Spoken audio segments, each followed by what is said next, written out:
listening to music by William Duckworth. Before that, we heard some music off of the Third Person album live at the Knitting Factory. Various third persons added on to Tom Cora and Sam Bennett. It's the end of On Radio for this week, so thanks for listening. Remember to stay tuned for Gopher Talk next with Rick Hamela. And next week on Radio, 9 to 11 Wednesday night, special Steve Reich feature with ticket giveaways and CD giveaways. So thanks for listening, and we'll see you next week.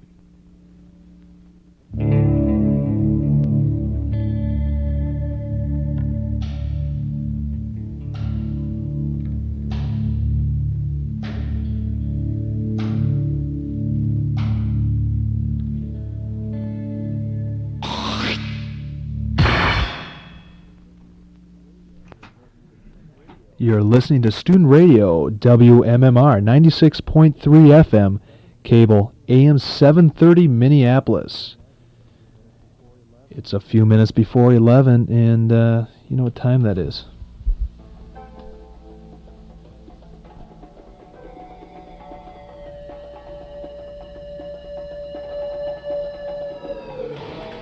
The opinions reflected within the following program do not necessarily reflect those of the students and staff of the University of Minnesota or the WMMR Board of Directors.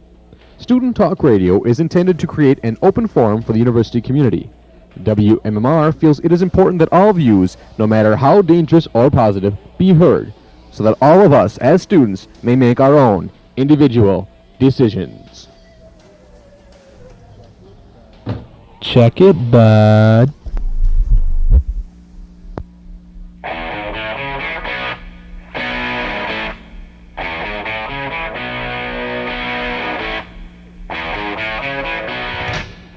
This is Gopher Talk, where you hear the latest Gopher news from university students who are in tune with the University of Minnesota sports scene. Now here's a man who bleeds Gopher Maroon, your host, Rick Kamala. Welcome to Gopher Talk with a little feedback, little Jimi Hendrix action there. I'm Rick Kamala. Welcome to Gopher Talk. We're taking your calls already, 626 WMMR. The phones are ringing off the hook here.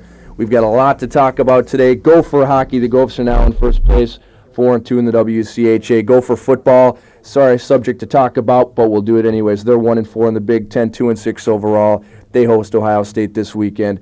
Gopher hoops on the menu also. They play the first game of the season. It's an exhibition game against Brazil at the Barn this Saturday night. All kinds of other sports going on, non-revenue sports, tennis, crew. We'll have everything to talk about. And time permitting, we'll get to the Vikes, the Timberwolves, the North Stars. Hey, and Chucky Knobloch won the Rookie of the Year yesterday, capping off a brilliant season from him. He goes from Double-A to Rookie of the Year, winning the World Championships. Unbelievable. He won 26 of the 28 votes needed of the first-place votes. Milt Kyler and Juan Guzman got the other 2 votes. Unbelievable year for Chucky Knobloch. Tom Kelly wins Manager of the Year in the American League. Does Scott Erickson win the Cy Young Award? Who knows? We have yet to see. Obviously, Chili Davis will be in the MVP running with the year that he had. But let's see what we've got going here. Gopher hockey. The Gophers now 4-2 in the WCHA. They're in first place, tied with Wisconsin, who's also 4-2. They have 8 points. North Dakota is 3-1 with 6 points, tied with UMD in Northern Michigan. UMD 3-3, 6 points. Northern Michigan 2-2.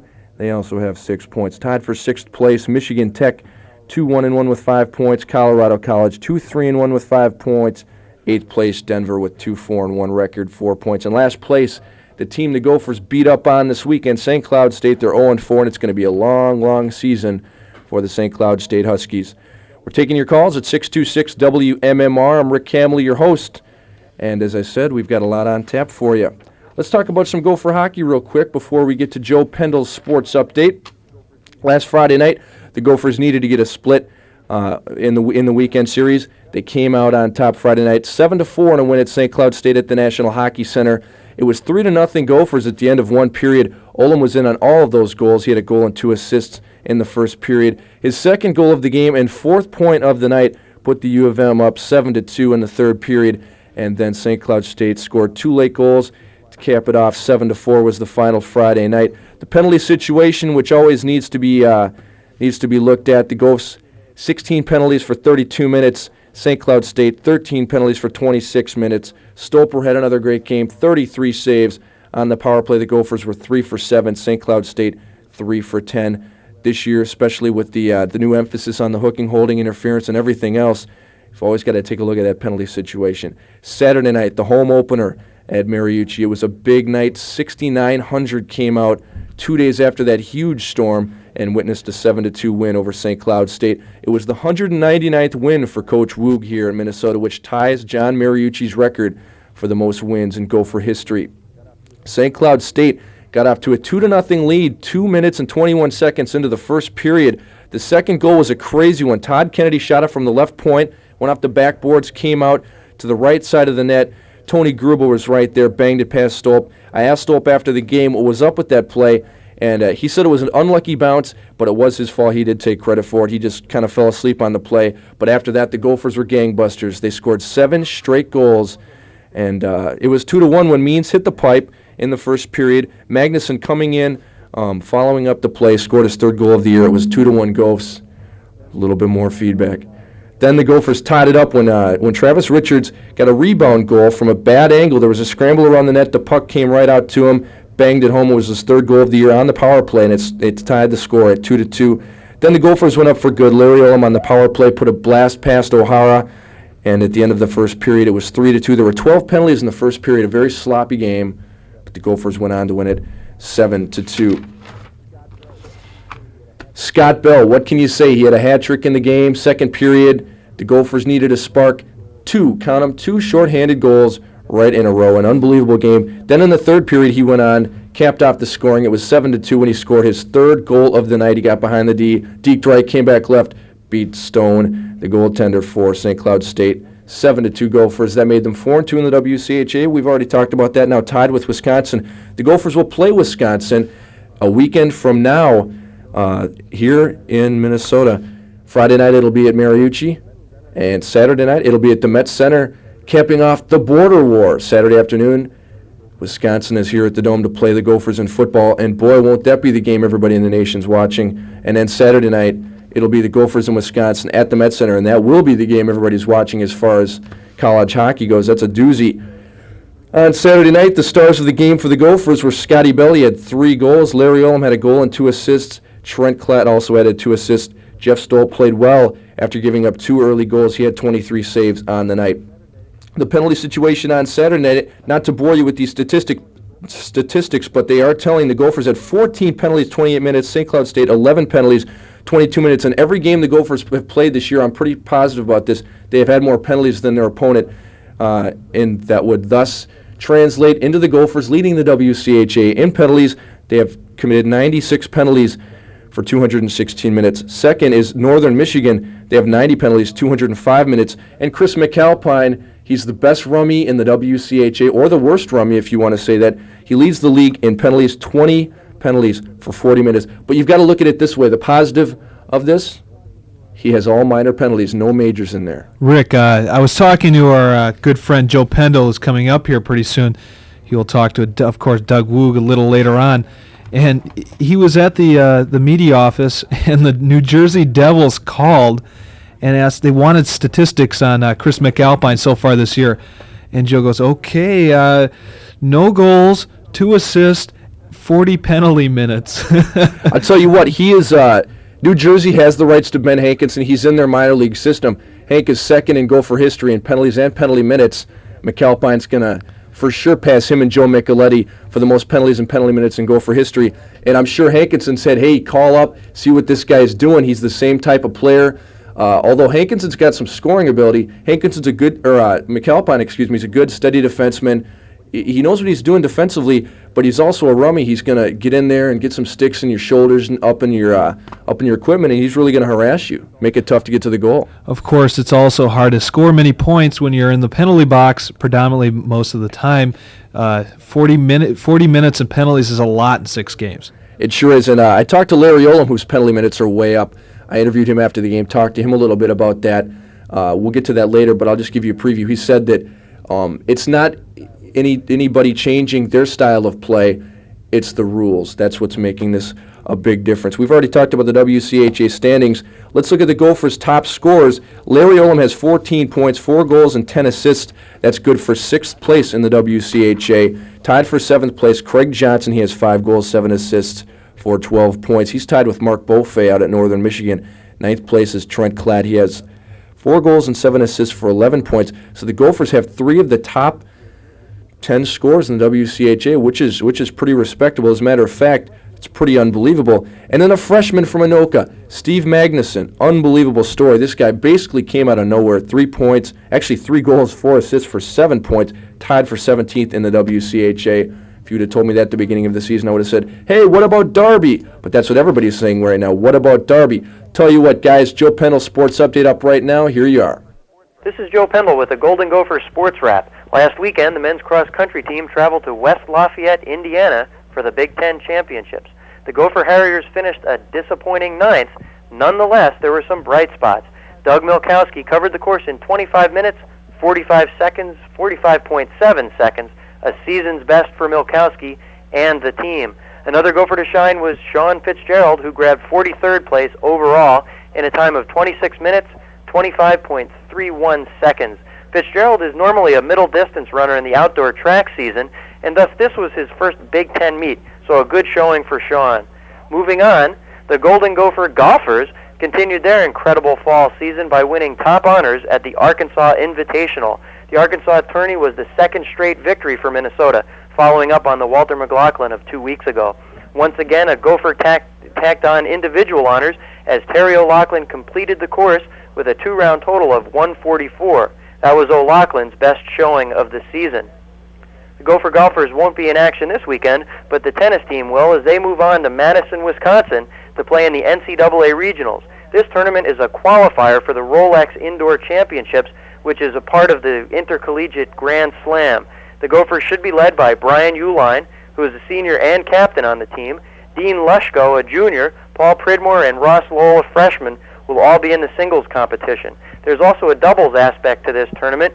Uline will team up with sophomore Adam Kraft. The two put together a stellar 16-3 season last year, and Paul Pridmore will be working with Roger Anderson in the doubles competition. This is not a team event. Each person will be playing basically for themselves and to qualify for the Rolex. They then travel on to Jamaica, where they'll have some fun in the sun as they play in an NCAA tournament. Some top competition awaits the Gophers down in the sunshine. The hockey team travels not to Jamaica, but to Michigan to play old WCHA rival, the Wolverines. The Wolverines were part of the WCHA until the 1980-81 season. Minnesota has played more hockey games against Michigan than any other foe. They hold a 108, 95-12 edge in that series. The last time the two teams met was in 1986 when the Gophers swept the Wolverines at Mariucci. On the football squad, we need to talk a little bit about John Gutekunst walking wounded. The football team now has to deal with Keith Ballard, a key lineman. He'll be out at least for this game with Ohio State, and possibly he will miss the last home game against Wisconsin. Others injured are Mark Smith, who was last year's leading rusher, and lineman Neil Fredenberg.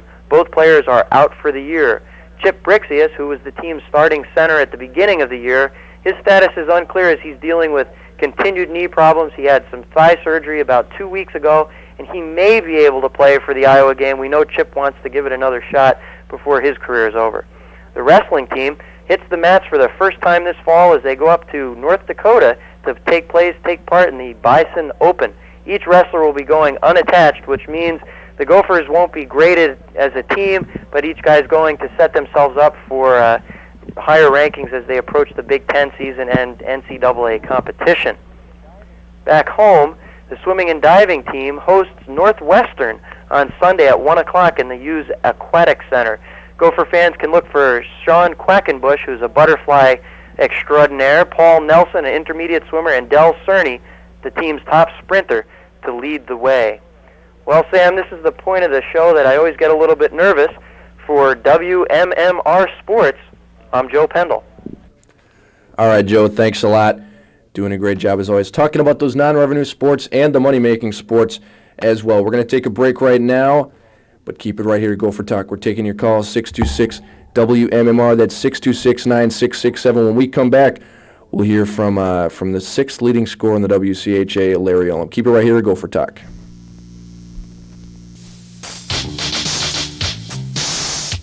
Pioneer Electronics and Student Radio WMMR give you the opportunity to win a multi-play compact disc system for your car. Listen to WMMR each morning at 7:30. Beginning next Monday, we will give away an exclusive Pioneer t-shirt to the first caller to correctly identify the 3 song snippets we play. One winner from each morning will be entered into the drawing on Friday, November 15th to win the CD car system.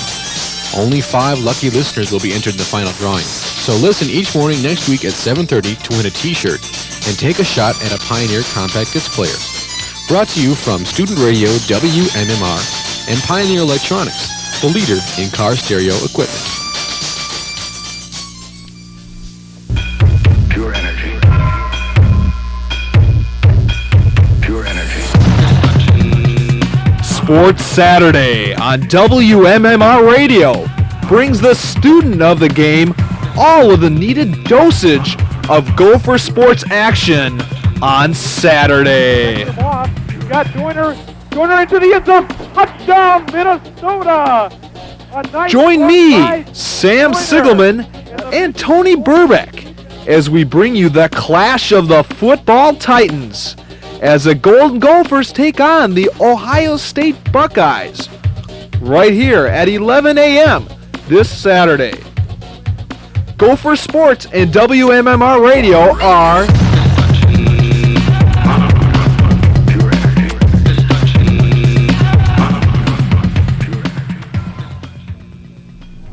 Hi ho, Kermit the Frog here, and when I'm done shagging flies, I like to listen to Gopher Talk.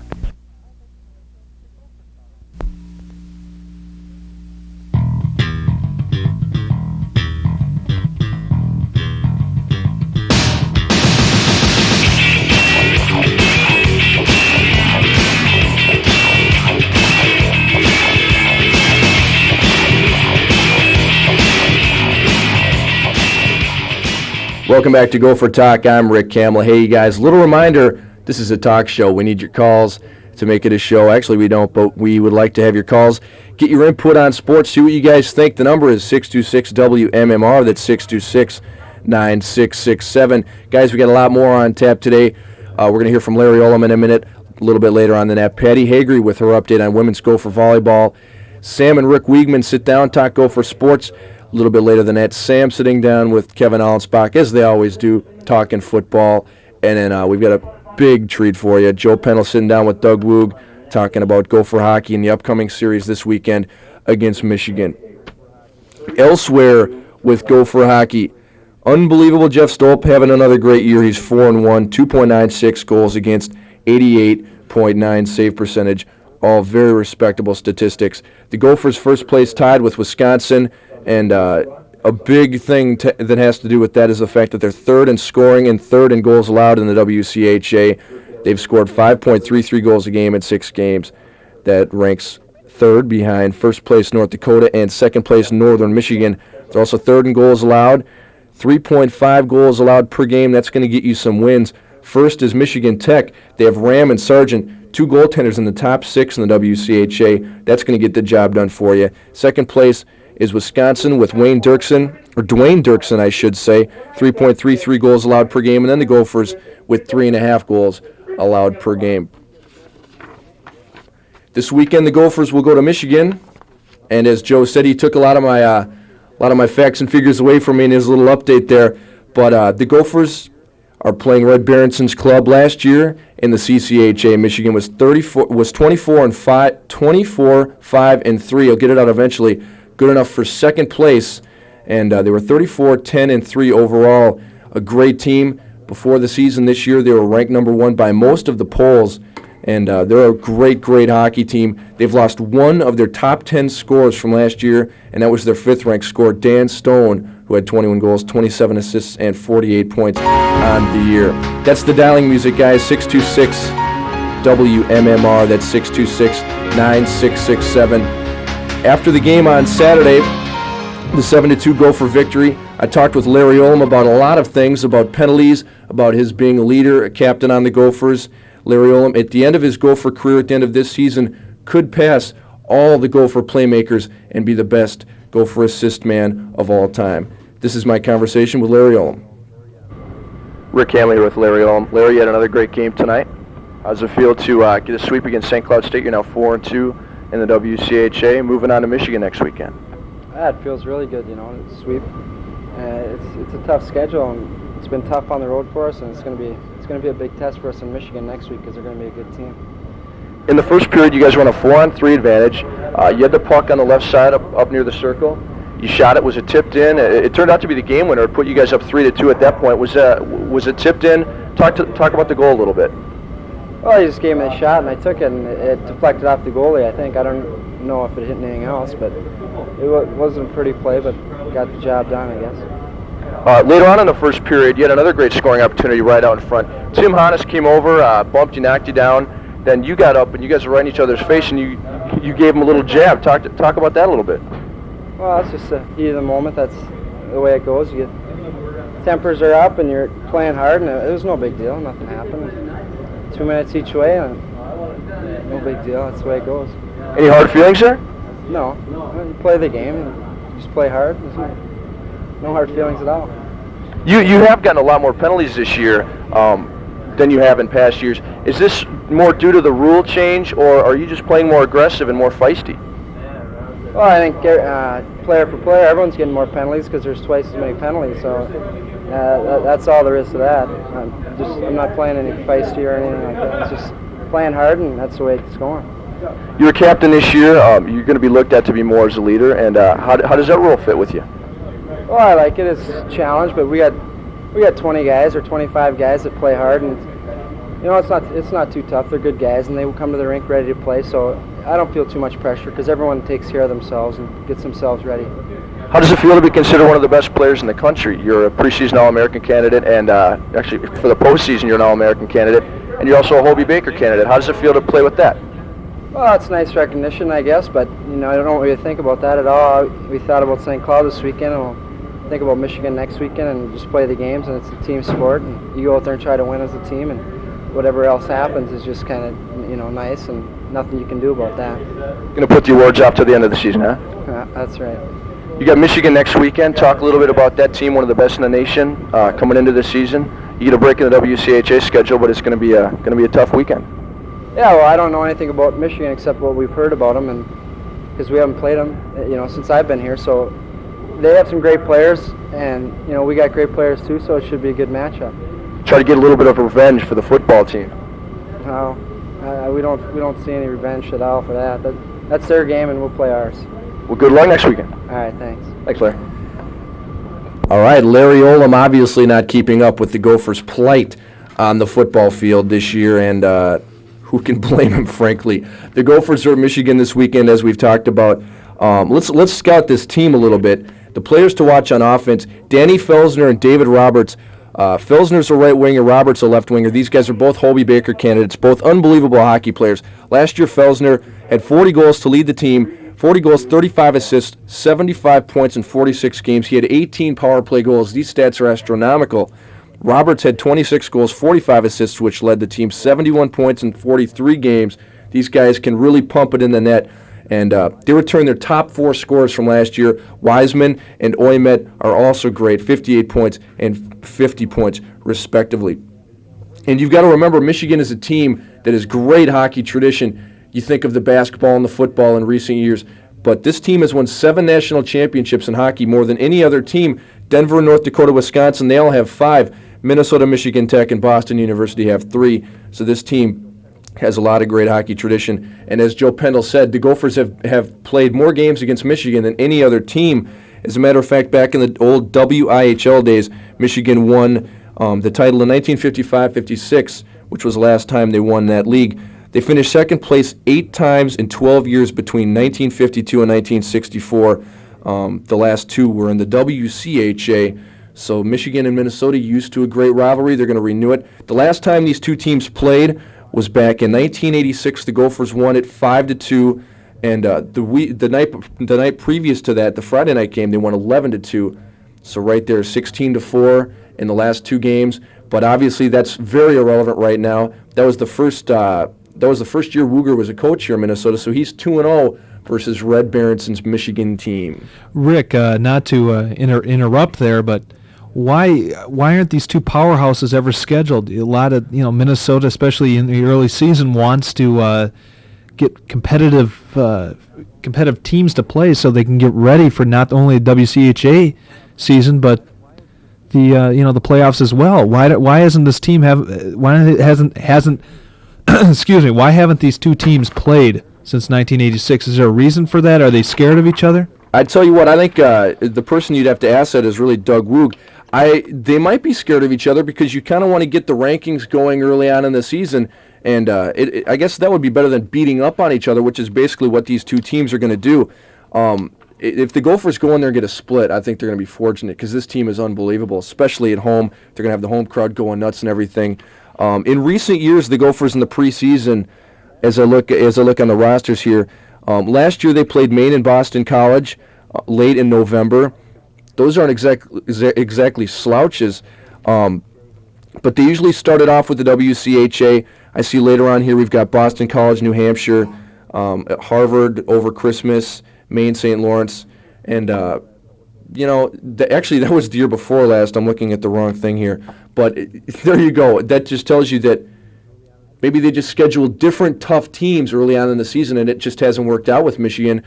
I don't know if either team is scared of each other, but I think the fact that it will hurt your record. You're going to get a loss or two when you play against each other because both of these teams have great hockey traditions, and we're really beating this issue to death. So let's hear from Patty Hegre, her update on women's Gopher volleyball. This is Patty Hegre with the Minnesota Volleyball Update.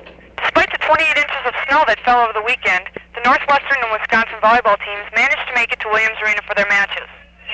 The Gophers teamed the Northwestern Wildcats Friday night in front of 154 dedicated fans, but fell to the Wisconsin Badgers in Saturday's match. The split over the weekend dropped the Gophers into a tie for 4th place in the Big Ten with Illinois. Both teams have 8 wins and 4 losses in the conference. Undefeated Ohio State is the front runner in the Big Ten with a 12-match winning streak this season.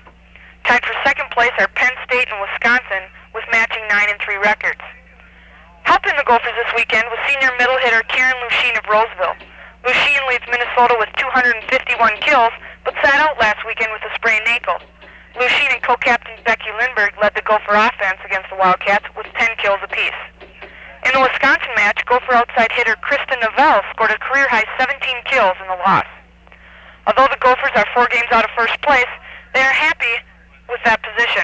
However, they are not satisfied. Minnesota finished in a tie for last place in the conference last season and had only 2 victories in conference play. The Gophers and Michigan shared the doormat of the Big Ten last season with only 2 wins and 16 losses. Overall, Minnesota had a record of 8-26, a mark that has already been surpassed this season. Currently, the Gophers post 10 wins and 11 losses on the season. The goal of the Gophers is to finish in the top half of the Big Ten, a goal that seems attainable at this point. This week, the Gophers will prepare for a road trip to Illinois and Indiana. Purdue will host Minnesota on Friday night before the Gophers travel to Champaign, Illinois for a crucial match with the Fighting Illini. A sweep over the weekend could put Minnesota in tie for 2nd or 3rd place, or give them sole possession of 4th place pending the outcome of other matches. That's all for the Minnesota Volleyball Update. This is Patty Hegre. All right, Patty, thanks a lot. A little bit later on, we'll hear from Sam and Rick Wiegman. Sam and Calvin Allensbach talking football. Joe Pendle sitting down with Doug Woog. You want to sit around and check that out a little bit later. We're taking your calls, guys, 626-WMMR. That's 626-9667. Remember, this is a radio call-in show. We're taking your calls right now. We're going to go to a break right now. Keep it right here to Gopher Talk.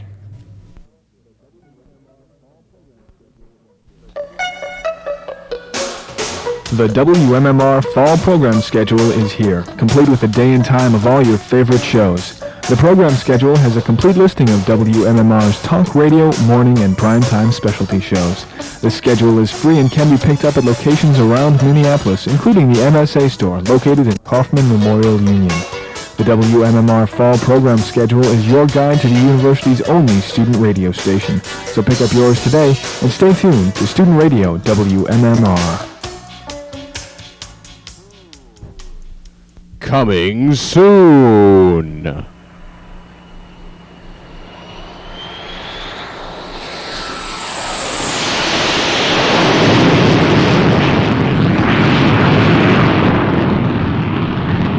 important announcement from the management of WMMR.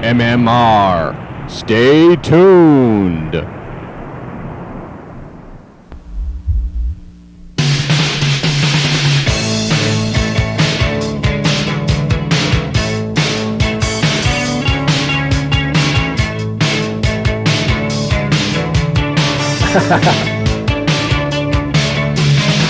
You're crazy! Welcome back to Gopher Talk. We're taking your calls, 626-WMMR. That's 626-9667. You're going to be hearing that number in your sleep. We've talked a lot about the Gopher hockey team, and now I guess we've got to give the football team equal time. It's in the contract. We've got to do it. Let's talk a little bit about Gopher football. First, let's look at the Big Ten standings as they sit right now. Michigan's a top 5-0. This team is going to blow right to the Rose Bowl. Unless their whole team crashes in an airplane or something, they're just going to cruise right to the Rose Bowl, take on Washington in that one. Tied for second place, Iowa and Indiana, 4-1, and then Ohio State and Illinois are 3-2. That's the upper division. In the lower division, Northwestern and Purdue, a couple of surprises. Both teams 2-3. Then tied for 8th place, Minnesota and Michigan State, 1-4, bringing up the rear. 0-5, Wisconsin. This team has a lot of work to do before they start emerging as a power in the Big Ten. Last week, the Gophers lost to Indiana down there in Hoosierville, 34-8, in front of 44,000 in Bloomington. This weekend, the Gophers will play Ohio State at the Dome. Ohio State lost 16-9 at Ohio State last weekend. Iowa's a great ball club. They're 4-1, 7-1 overall. Ohio State 3-2, 6-2 overall. Ohio State's a great team, great running team. They don't have that great of a passing attack, however. The Gophers 1-4. They're 2-6 overall. And let's take a look at the Ohio State game. But first, hey, let's take a call. We've got one. Tell us where you're calling from and what's your name and what's your question. Hello, you there? Hello, I can't hear you. We'd love to hear from you. Hey, hello, Rick. How you doing? Pretty good. What's your question? Well, I was just wondering if you were talking a lot about Fred McMurray tonight, because he passed away. Actually, Fred McMurray, I'm not sure if he ever played a professional sport or a collegiate sport, so he probably is not getting much airtime on Gopher Talk. But he meant a lot to Gopher sports. He did. Could you enlighten us and tell us how he helped out Gopher sports? Flubber. That's all I need to say. Flubber. Did you see? Was it the basketball game or in the Absent-Minded Professor? He meant so much for sports. He made his team win. I don't know. Maybe I'm just think about it. I think you watch a little too much TV. Maybe that's it. I think you should go get some old episodes of My Three Sons and get some popcorn and have a good time. Thanks for your call. Thanks, Rick. All right, let's look at the Ohio State-Minnesota matchup. We've already told you about the records. This one's going to be on ESPN, and yet another chance for the Gophers to look bad in front of a national TV audience. Ohio State holds a 28-6 series lead with wins coming in the last 9 games. The last time the Gophers have beaten Ohio State was back in 1981. The Gophers won it 35-31 at Minnesota.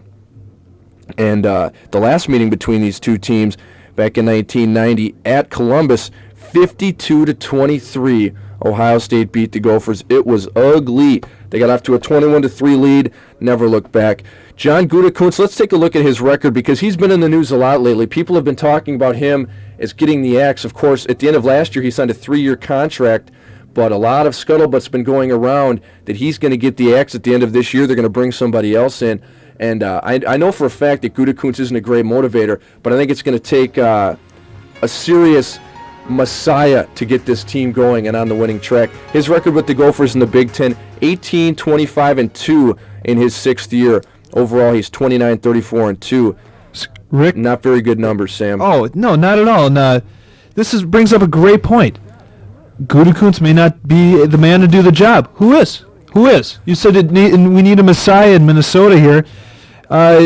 Is there one? Yeah, there is. The god that coaches for Notre Dame comes to mind. Oh, give us a break. I think there's better options than that than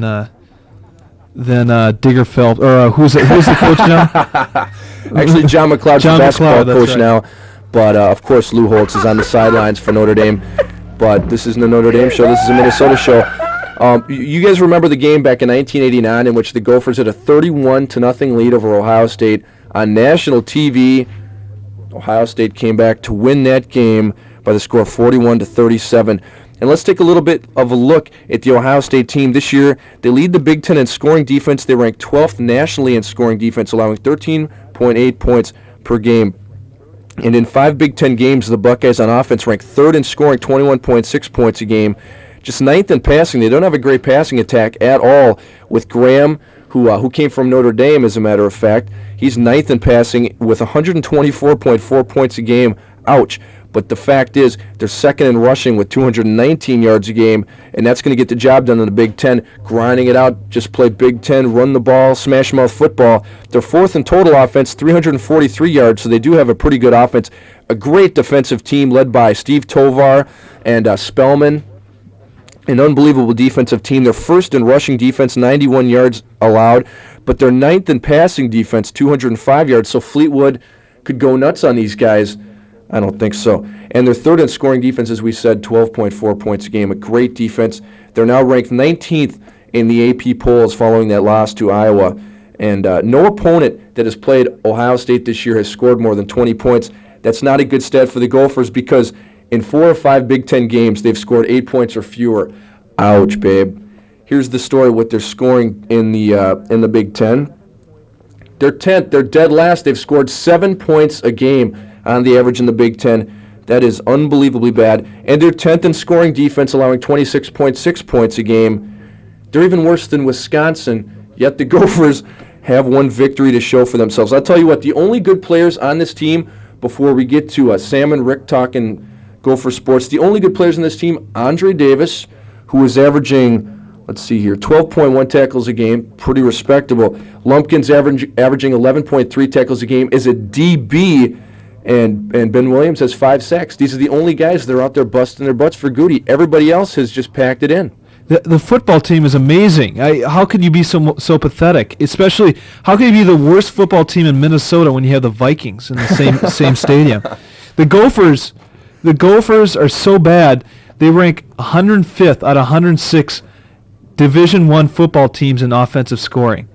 Only lowly Oklahoma State, which is weird, Oklahoma State's usually a powerhouse, at 07-1 have scored. It's like a couple points less than the Gophers. Unbelievable, and the offense for this team is flat out horrible. They can't run the ball, they can't pass the ball, and you know what it all goes back to? The injured offensive line. That's what you can look at all the problems, because Fleetwood is not that bad of a quarterback. He's around the middle of the Big Ten as far as running the ball, maybe passing the ball. He's not this bad of a QB. They have all right running backs, but it's the offensive line. You cannot do anything in a football game without a good, healthy offensive line, period. And John Madden and Dan Deerdorf and all those guys would back me up on that. Good to play, good on the offense. You've heard those guys on Monday Night Football. Anyways, that's the story. Right now, we've got Sam and Rick Wiegman talking about Gopher Sports. They take a look at the game coming up this Saturday, Gopher Hoops, talking lots about Clem's boys. Here they are. All right, this is Sam Suleiman, and I'm talking with Rick Wiegman, sports editor of the Minnesota Daily. And Rick, the basketball team is starting their season. They start Saturday evening. Even though it's an exhibition game, it's still tickets are being sold, and people will be there at Williams Arena Saturday evening as they take on the Brazil national team. You got a chance to talk to Clem Haskins, see the team, Rick. Clem is really excited about this team, isn't he? Clem's excited every year, Sam, but especially this year with the group of freshmen that he's brought in that he thinks can really improve his team, which was 5-13 a year ago in the Big Ten, so they need some improvement. And I guess you can say with a lot of the freshmen coming in, he's got Vashawn Leonard, Jason Walton. It's going to be a lot of battling for positions with Ariel McDonald, who was the point guard. A lot of people say that Vashawn Leonard is going to take over that position this year. What does Clem have to feel about that? Well, Clem likes to bring along his young players very slowly, and with Leonard, he's having Ariel McDonald and Leonard battle it out for the point guard position, with the knowledge that that position will be Leonard's in time, and then Ariel is expected to move over to the shooting guard position. And with the loss of Kevin Lynch, who's since graduated from last year, they do need somebody to take that number 2 guard position. Whether Ariel will do it effectively or not, I'm not sure, since he shot, I believe, 36% in the Big Ten last year. Yeah, that's not going to really not effective, especially in Big Ten play where it's so competitive. Bob Martin, a feature player this year, maybe not. I hear he might not be played as much as people are thinking he might, because he's not as quick at center as Clem Haskins would like him to be. Nobody's beefed up quite a bit during the past year. He played in Finland and during a Big Ten All-Star tournament last, I believe, July and August. And from what people say about his play there, he did very well in a backup role. Clem loves his seniors. He plays his seniors. He's a veteran coach. He said that he'll win or die with his seniors on the court, and Martin's the only senior this year, so he will start. But look for Ernest Zigmazabo to get quite a bit of playing time, and those two should split the position throughout the year. We understand that David Grimm, the freshman from Massillon, Ohio, is going to be redshirted due to that weird growing disease or growth disease. One foot is shorter than the other, hurt his spine or his back. He will be out. Is there any freshman coming in or any redshirt freshman coming in that should expect immediate impact on this team? Well, a guy, Chad Colander, a forward on the team, is been playing very well in practice. In scrimmage the other day, he scored 23 points, and I believe he led the team in rebounds too. And even though that's just a scrimmage, it could be a sign of things to come. And if a guy like Randy Carter, Dana Jackson get in foul trouble, you can see Colander coming in off the bench this year. Chad Colander, of course, Mr. Basketball in Minnesota a few years back from Owatonna, Minnesota. Great basketball talent, and I'm sure he will help the University of Minnesota basketball team. Cross country this past weekend, Rick, didn't fare as well as they hoped to. They hoped a top three or four finish in each the men's and women's Big Ten finale. What happened?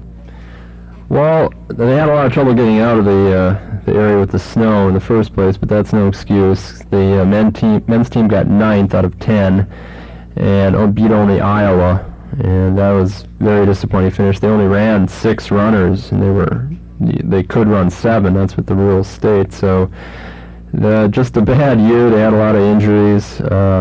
Maybe next year, I guess, is the best you can say there. The women got 5th, but they were hoping to get in the top 3. And again, as the case has been all year, inconsistent running from some of the seniors on the team. Cross country not faring so well. In tennis, the men's were at the Rolex regionals in Madison, and I understand there's some players to watch for the Gophers. And how did the women's did in the Rolex regionals last week? Well, first of all, the women, Jenny Moe got into the quarterfinals, where she lost eventually to the champion, the Harris girl from Notre Dame. So she did very well. She had a tough draw, and she still participate when the Rolex championships come here next February, because the Gophers automatically get one player to select, and I'm sure it'll be Jenny Moe. Her doubles partner, Sophie Olsen, was injured in a practice before the tournament. They didn't make it through the doubles. They had to retire in the second round. As for the men this weekend, they're very excited. The men's team got 2nd in the Big Ten last year. This is an individual tournament, of course. Brian Ulan is the top player this year on the team, and he should do very well. Maybe get to the finals, maybe win. It's a very confident men's team this year. Well, the men's tennis always a very competitive sport, no doubt about that, and hopefully basketball can follow suit this winter, because it's been a long fall for all us football fans, and maybe there's something to cheer about as the hockey team, which did very well last week. Well, thank you for joining us, Rick Wiegman, Minnesota Daily writer, sports editor of the Minnesota Daily. We'll talk to you again next weekend. Thanks a lot, Sam. Thanks, Rick and Sam, doing a great job as usual. We've got a lot more stuff on the menu, guys. We're taking your calls, 626 WMMR. That's 626-9667. When we come back, We've got Eric on line 1. We were also talking football. Sam and Kevin sitting down talking about Goody's boys, and later on in the show, Joe Pennell sits down with Doug Woog talking about Gopher hockey as if we haven't talked about it enough. Taking this break, we'll be right back on Gopher Talk.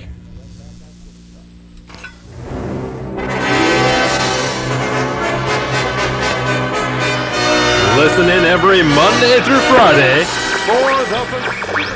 Attention WMMR listeners. This is Geppetto of the Random Students Organization, and no, my voice has not been altered for the sake of this broadcast. We have commandeered the airwaves of this paltry, insignificant radio station to bring you this announcement. We of the RSO will confront the weak dogma and shaky rhetoric of our arch nemesis, the RSA, this Thursday. Through a generous offer of Twinkies, the hosts of Murmur have arranged for this battle of wits to take place at 11 p.m. Thursday. There shall...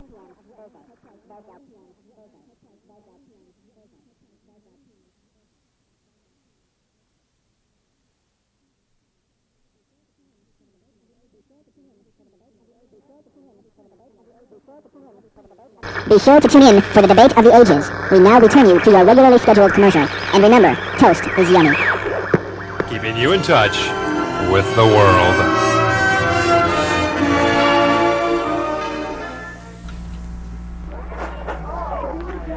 Hi there, this is the man on the street, and the friendly folks on the WMMR news staff have asked me to tell you about WMMR News, so I will.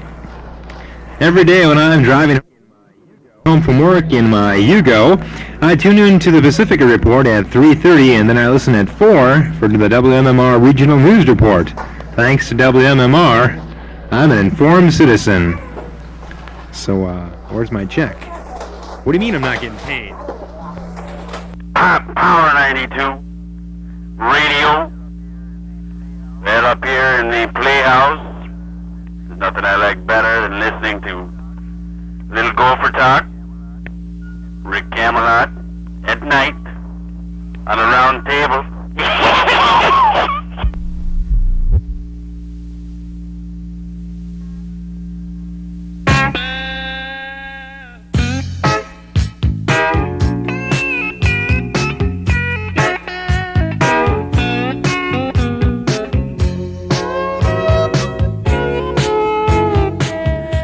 Hey, welcome back to Gopher Talk. It's a call-in show. We're taking all your calls, talking about Gopher sports, professional sports, anything you want to talk about. We've got a call. Eric, you're on line 1. What's your beef? Yeah, I went to the Timberwolves game tonight, and I have a question. It seems like in the last couple of years that the Wolves always get real close to a win but can never quite pull it through.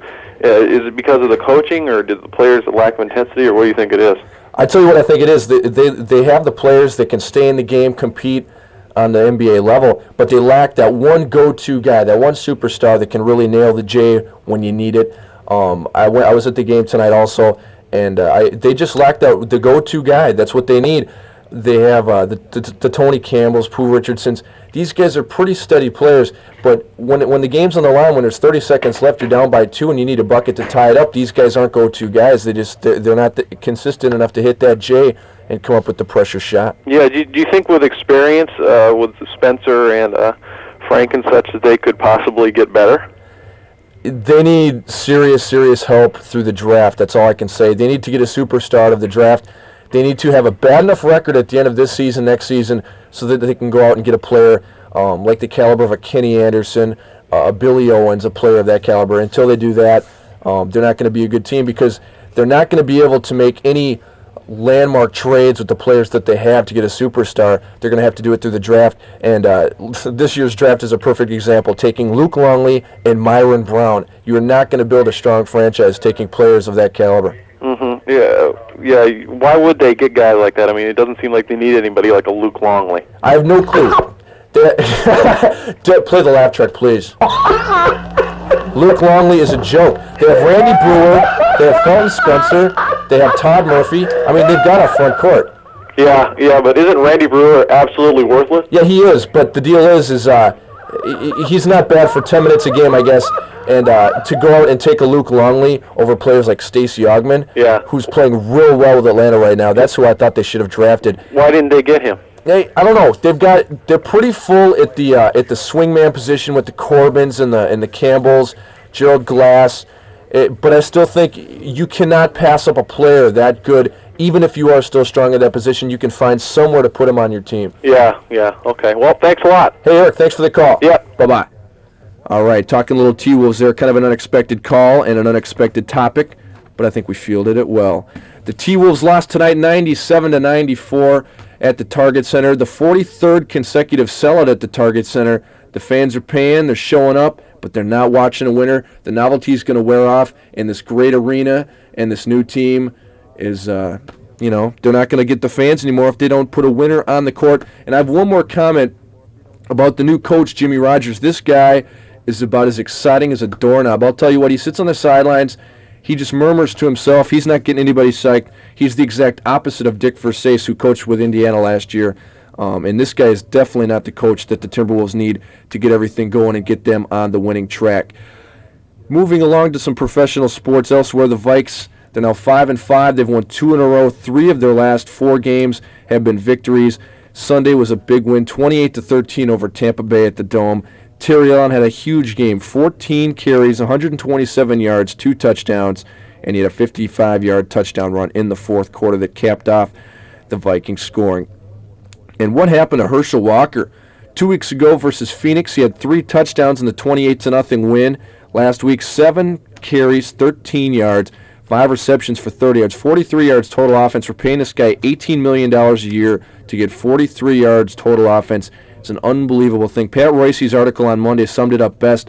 The Vikings have been trying to find out how to use this guy, find a good strategy, good plays for him, and I think they've come up with a conclusion on how to use Walker, and that's seldom. That's quoting Pat Royce, and that's exactly what they've done. Walker just doesn't get to the holes fast enough, and Terry Allen does. I think they've got to give Terry Allen 20 carries a game, see what he can do, and let him run wild, because Walker obviously is not getting the job done. Gannon once again had a good game, 19 of 28, high percentage, but only 160 yards. I saw a stat on Sunday. He is the lowest quarterback as far as yards per pass in the NFL. But he's moving the offense. He's winning with the Vikings, so leave him in there. I mean, obviously Wade Wilson wasn't getting the job done when the Vikings were 2-4. We're talking football right now. We're talking Viking football. Sam and Kevin earlier today. We're talking Gopher football. You're on. Hi, this is Sam Siegelman, and I'm back again this week with Minnesota Daily Sports star writer Kevin Allensbach. Thanks for joining us again, Kevin. Good to be with you, Sam, after I dug myself out here this last week. I'm sure everybody else had their time doing that too, but unfortunately the Gophers couldn't quite dig themselves out of a hole down in Indiana, but we'll see what they do this weekend. Yeah, the only Minnesotans that wish they couldn't dig themselves out are the Gophers this week, the football Gophers, that is. They went down to Bloomington, Indiana, as the Hoosiers roll over the Gophers 34-8. That loss by the Gophers makes their overall record 2-6, and they're 1-4 in the Big Ten. And nothing gets bright for the Gophers. An optimistic season, of course, have turned into a nightmare full of injuries. Seems like the average of 1 or 2 players every week are added to the injuries list, and this week is no different, Kevin. Well, Keith Ballard went down with a sprained knee, actually, on Tuesday at the Bierman Football Complex. He twisted it in the turf or something. And while they're fortunate that he got away without having too much damage, I talked to the trainer, Tim Kirshner, the other day, and he said that the structure of the knee is basically sound, and there's really no problem there. It's just a matter of getting the sprain healed up, so he's not going to have surgery or anything like that, but he'll probably miss Saturday's game against Ohio State. And then in the Indiana game, they lost defensive lineman Craig Hackbarth, who was a senior, and so he's probably played his last game as a Gopher. And Mark Smith, it was announced today, probably won't play the rest of the year. He's got an inflamed bursa sac in his knee, and so they're going to have to go in and repair that. And basically, that's been the story for the year. It's like every week they can't put the same lineup in the offensive line with Ballard going down. Now they're going to have to move Ron Mertz up, and he'll start at left tackle. And like I said, it's just basically been the story of their year. Forget the Gophers season. How does this injury after injury affect a team's mentally wise? not only that the poor record, but with injuries, does this affect the team in any sort of way otherwise? Well, it's really kind of hard to say, I guess. You know, some of the, obviously they're not going to try and dwell on any kind of injury factor. I know, you know, a lot of the players are just kind of frustrated that all of this has happened at once. You know, you can argue one way or another what the expectations were coming into the season, but at this point, I think everybody on the team will tell you that they're very, very disappointed in what's happened. And it's just unfortunate that, you know, it's a situation where injuries are a large reason to blame, and there's really not a whole lot that anybody can do about it. It's something that's unforeseen. You can't really avoid them. They're just kind of sometimes freak things that happen to happen, and you know, it's a situation that I think a lot of the guys actually try and stay away from dwelling on, because it's something that they can't do anything about, and you're best off not trying to worry about it. You know, it seems like the Gophers had more than their share, and the Gophers do limp into the Metrodome this weekend as they take on the Ohio State Buckeyes. The top 20 team from Columbus, Ohio, comes in with stars both on the defensive end and the offensive end. Alonzo Spellman and Steve Tovar star on the defensive side, and Kent Graham and Butler Binote is a star halfback for the Buckeyes, and it seems like whoever you put at halfback for the Buckeyes becomes a star halfback. Well, you pretty much hit the nail on the head there. Ohio State's probably got the best running game of any team in Division I college football. They've been able to pretty much run the ball down the throat of whoever they've played.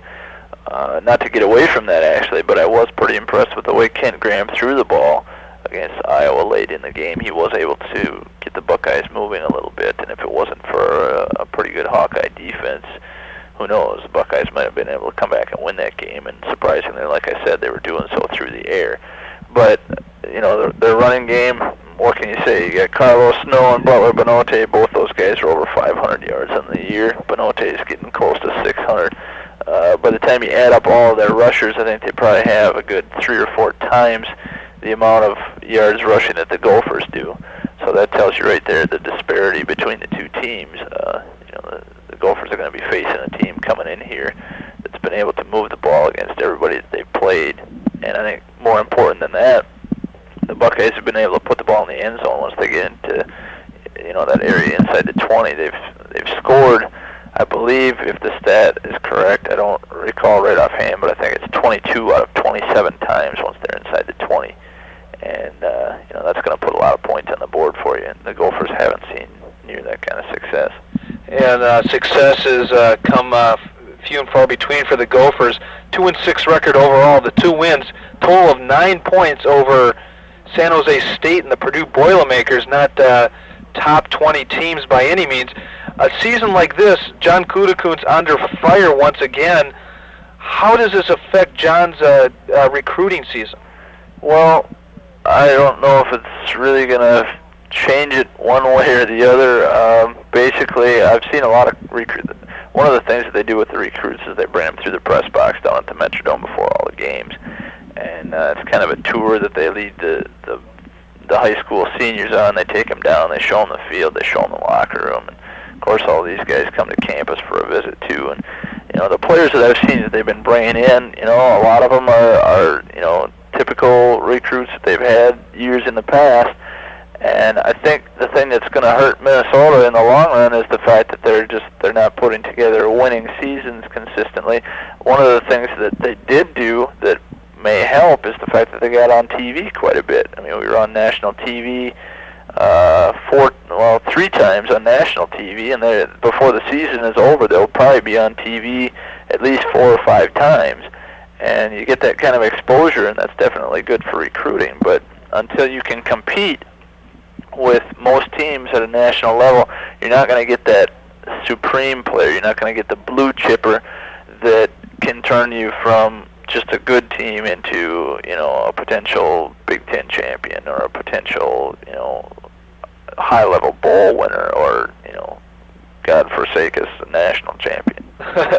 And of course, they do get this chance this weekend being on TV. The game will be televised on television, of course, on ESPN national-wise, and it will be also on the radio waves right here on WMMR Radio. Well, thanks for joining us, Kevin, once again, and I hope we can talk to you next week with a Big Ten victory. Well, we'll see what we can do. It's Kevin Allensbach, writer for the Minnesota Daily, and this has been Sam Sigelman for Talkin' Football. Thanks, Sam. Kevin, informing us as always. Tell you what, you can hear that game 1:30 Saturday afternoon right here on WMMR Live, the Gophers and Ohio State from the Dome. We've got Mike from Frontier Hall on line 4. When we come back after this break, keep it right here. Pure energy. Pure energy. Sports Saturday on WMMR Radio brings the student of the game all of the needed dosage of Gopher sports action on Saturday. You got Joyner into the end zone. Touchdown, Minnesota! A nice Join me, by Sam Joyner. Sigelman, and Tony Burbeck as we bring you the clash of the football titans as the Golden Gophers take on the Ohio State Buckeyes right here at 11 a.m. this Saturday. Gopher Sports and WMMR Radio are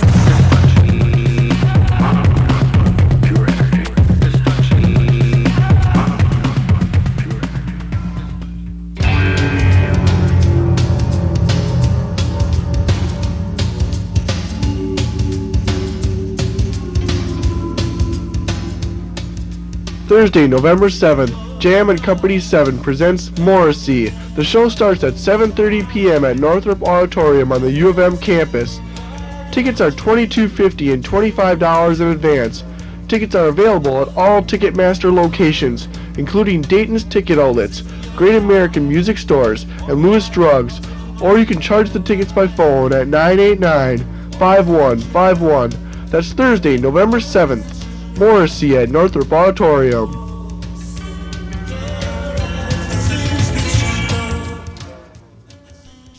Yeah, well, welcome back to Gopher Talk. Mike from Frontier Hall, you've got the mic. What's your beef? I'm not going to talk about Gophers tonight. I went to the Timberwolves game tonight, and it was really a good time. Is it all right if I talk about the Wolves? Hey, we talked about them about 5 minutes ago. Shoot. I have a few beefs about Randy Bueller. I think he really stinks, but I agree with you. I mean, he does not look like a player out there. He looks like he doesn't know what he's doing. They aren't playing Doug West that much. They're playing him a little more. He's got a lot of potential, and the guy I really want to talk about is Gerald Glass. I mean, he showed a lot of potential, but they don't seem to want to play him. I know Musselman didn't play him at all last year, and the new guy's playing him more, but I think the guy's got a lot of potential. What do you think? I think he does, too. The fact is, when Gerald Glass comes in the game and he doesn't hit his first or second shot, he's not good for the entire game. He's the type of player that needs to get off to a fast start, and when he does, he's good for 25 points. But if he doesn't, then he's going to go maybe 1 for 10 with maybe 5 points for the game. And tonight he didn't get it going early on, and he wasn't a factor in the game. And the Wolves were really slow tonight. I mean, Tony Campbell was probably 3 for 15 from the field tonight. He had a horrendous game. He was the sole reason they lost that game as far as I'm concerned. But they played him the whole game. They won't give Glass a chance. They give Campbell. Yeah, you're right. And I think they gave Doug West about 20 minutes in that game. And at one point in the third quarter, when the T-Wolves were coming back, I believe he scored 8 consecutive points for the Wolves, got them right back into the ball game, and then he sat them down on the bench. I talked earlier about how I dislike the philosophy and strategy of Jimmy Rogers. I don't think he's a very good coach. He's very unenthusiastic on the sidelines, and I don't agree with him. We need a young, positive, gung-ho coach that's going to get some rah-rah into this organization. Yeah, totally correct. I don't understand why. I mean, he plays Brewer the whole game. I mean, when Spencer doesn't even look like he's tired, bam, Brewer's in there, and he doesn't stay in for 2 minutes. He stays in for a good 5-10 minutes. Yeah, I don't understand that either. Felton is a player. He works hard. He's a great rebounder. I mean, he's fighting against one of the toughest players in the league in Donaldson for Dallas. And then they bring in Randy Brewer, who's taking 15-foot jump shots. I mean, what's the story, man? I don't understand that. But I tell you what, we thank you for your call, Mike from Frontier. Well, thank you. Thanks for listening. Yep, see you later. All right. Well, I don't know if I'll ever see you later, but thanks for the call nonetheless. We've got to take a break right now. We'll come back, and we'll end. Well, we're not taking a break right now. Let's just tell you what's on tap for the Gophers this weekend sports-wise. The football team hosting Ohio State at the Dome at 1:30 on Saturday afternoon. The Gopher hockey team will be at Michigan for a pair Friday and Saturday night. I'm not sure if those are televised on local TV or MSC or what's the story there. Check your local listings. But the Gopher hockey team is at Michigan, one of the best teams in the country. Of course it's on MSC. Everything's on MSC. Everything's on MSC, and of course, you have to pay for it if you want to see it. Or if you live in one of the suburbs, 80 million miles from the Twin Cities, you can pick it up for free. But like it matters if you're that far out. And then Gopher basketball, they kick off the season this Saturday night against the Brazilian national team. It doesn't count, but you're going to go and you're going to see the Gophers whoop some keister against some fellas from South America. But that's all the time for today. Wait, Rick. Joe Pendle and Doug Woog have been sitting here for the 2 weeks consecutive, waiting to get on the air, and we dissed them. Hey, but Pendle's already gotten airtime for tonight, so you should be happy with that. And Doug Woog, we talked about your hockey team. As you leave here, Doug, we talked about your hockey team, so sorry, man. Hey, I tell you what, guys, we thank you for your calls. We thank you for your ears. And have a great week. We'll talk to you next Wednesday at 11 o'clock. Keep it right here to WMMR. We'll talk to you next week on Gopher Talk.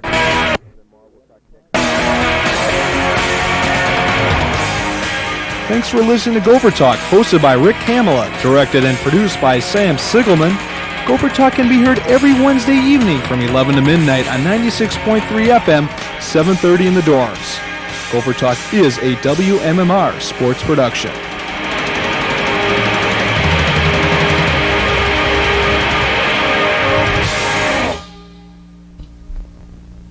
This is the conclusion of WMMR's programming day. WMMR is the student-operated radio station of the University of Minnesota, operating on an FM cable frequency of 96.3 megahertz on the Paragon and North Central cable systems, and a carrier current frequency of 730 kilohertz in university residence halls. If you have questions or comments concerning WMMR, please write. Programming Department, WMMR Radio, 328 Kaufman Memorial Union, 300 Washington Avenue Southeast, Minneapolis, Minnesota, 55455. WMMR will resume programming tomorrow at 7 a.m. On behalf of WMMR, thank you for listening. Good evening.